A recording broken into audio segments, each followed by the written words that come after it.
The last year we ever saw the Pittsburgh Pirates try to contend was 2018. In 2018, things started to fall apart for the Pirates in every which way. At the trade deadline, they attempted to be aggressive and they traded away outfielder Austin Meadows, pitcher Tyler Glasnow, and pitcher Shane Baz, all to the Rays. Meadows had a great 2019, but never panned out. Glasnow, on the other hand, has been a top pitcher when healthy. With that being said, he's been made of glass most years, but he's still been good. Then you have Shane Baz, who was a top pitching prospect and a former first-round pick. He's been unable to stay healthy throughout his major league career. Either way, it was a big trade package that the Pirates gave to the Rays. In return, the Pirates got back starting pitcher Chris Archer. Archer did not decline in 2018, but he sucked in 2019. He put up a 5.19 ERA in 2019, and many deemed him a failure of a Pirate. And by the way, they did miss out in the playoffs in 18, so he wasn't even worth it. And of course, 2019, they were awful. They were very clearly entering yet again another rebuild, and they decided that it was time for a change at GM. They went ahead and fired Neil Huntington and brought in former Red Sox GM Ben Cherington. Cherington immediately had a lot of work to do. The farm system was not perfect, and the major league team was clearly awful. He began his work with a trade, trading away Starling Marte for a young prospect. That prospect was Liover Peguero. 2020 ended up being the 60-game season. The Pirates got the number 1 overall pick, and the tank was very clearly on. But they still had some talent at the major league level. That player was Josh Bell. Bell hit 37 home runs in 2019, and they traded him away to the Nationals in an attempt to build a farm system. The next trade that the Pirates made was trading away Joe Musgrove, of course, to the Padres. Musgrove had a 3.86 ERA the year prior, and they sent him down to San Diego. In return, they got future closer David Bednar, and they got future catcher Endy Rodriguez. This trade ended up being big for the organization, as we saw last year. With their first number 1 overall pick, they selected Henry Davis. Davis was a catching prospect that was supposed to be pretty good offensively. All of those guys who they traded for were on the MLB team last season. Bednar was one of the best closers in baseball. I mean, he was lights out every time the guy comes into the game. He is electric. Endy and Henry, on the other hand, have a lot of work to do, but they will both get better with time. Liover Peguero, on the other hand, is an important piece of the future. Offensively, he struggled as a player. He showed several different flashes throughout his 198 at-bats. The Pirates are expecting those young players to be really good in the future. Plus, it helps that they're of course getting back their best young star, Oneil Cruz.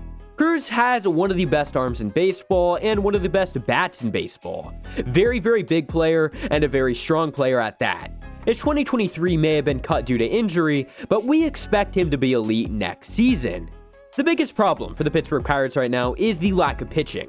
They have a decent bullpen. No one is going to go ahead and say that they don't, but they still need a few more guys to solidify it as a top bullpen.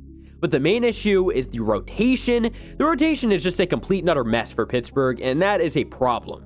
This pitching market is stacked, but a small market team like the Pirates won't land anyone that big. As of right now, Mitch Keller's the ace in the rotation. Keller's a good pitcher, but so far he's lacked consistency in his big league career. Either way, good pitcher for the rotation, and of course as their number 2 guy, we expect Paul Skeens. Skeens was drafted number 1 overall coming out of LSU last year. Skeens is a generational pitching prospect, and he would fit in really, really well, and would likely right now be their number 2 guy. But the question becomes, who else is going to be the guy in the rotation? Because they need 3 players. Oviedo is of course to be the number 3 guy in the rotation, but he's now having Tommy John. This puts Ben Cherington in a really weird spot where he has to acquire talent this offseason. But the question lies, who do the Pirates go after? They have a very limited payroll that will not go up really that much at all. But the Pirates claim that they will be active this offseason from trades to free agency, and if that is the case, there are several players that I see Pittsburgh targeting.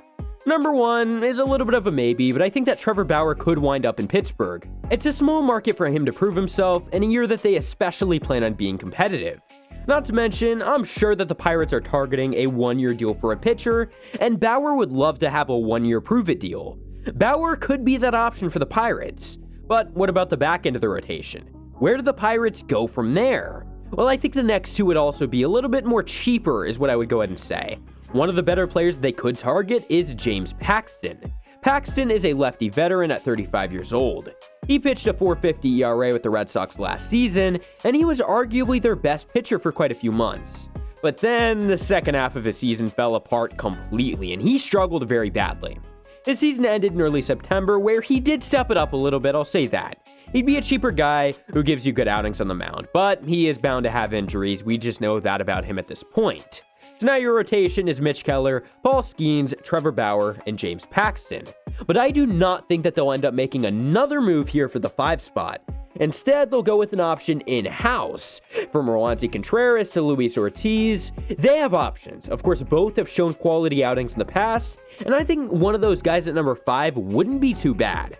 Another worry, of course, that Pirates fans have is what do we do at first base? I mean, do you go in-house with another option with Jared Triolo, or do you bring in someone externally? And I think sticking with Triolo as your starter would not be a bad thing for the Pirates at all. With that being said, targeting an out-of-house option wouldn't be bad either. I'm not against it, but, I think that they will end up staying with Jared.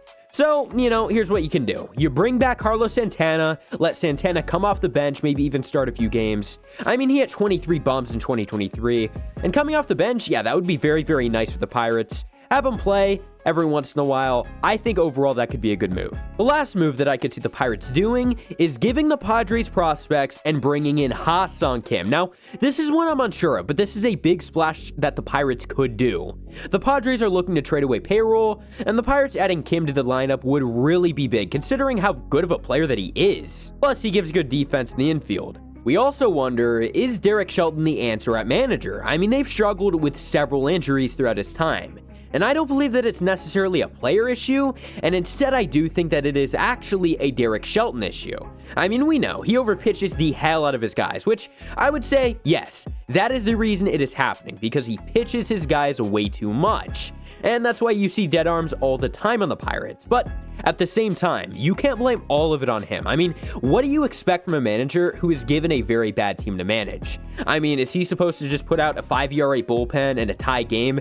It's just really tough for him to do that, especially whenever your guys are working so hard to win, and then you throw in, an awful player. It's basically just handing the other team the game. What do you really expect? But, then again, then you have things like last year. They were good for a good bit, and then they just collapsed. With the Pirates adding more talent, it should become easier for Shelton, and that's really what you have to hope for, especially if you're a Pirates fan. You need Derek Shelton to have a much better year, because I believe he is on the hot seat. The Pirates have a chance this offseason. They can win in 2024, but they have to be aggressive, and they have to want to win. The thing is that you also have to remember is that since Ben Cherington got here, he has just been rebuilding. He's yet to actually get a true chance to put a winning product on the baseball field. This is his opportunity. Whether that be trades, whether that be signings, this is his time to go ahead and prove himself. Anyways, I hope you guys enjoyed. Subscribe if you haven't already, and peace out.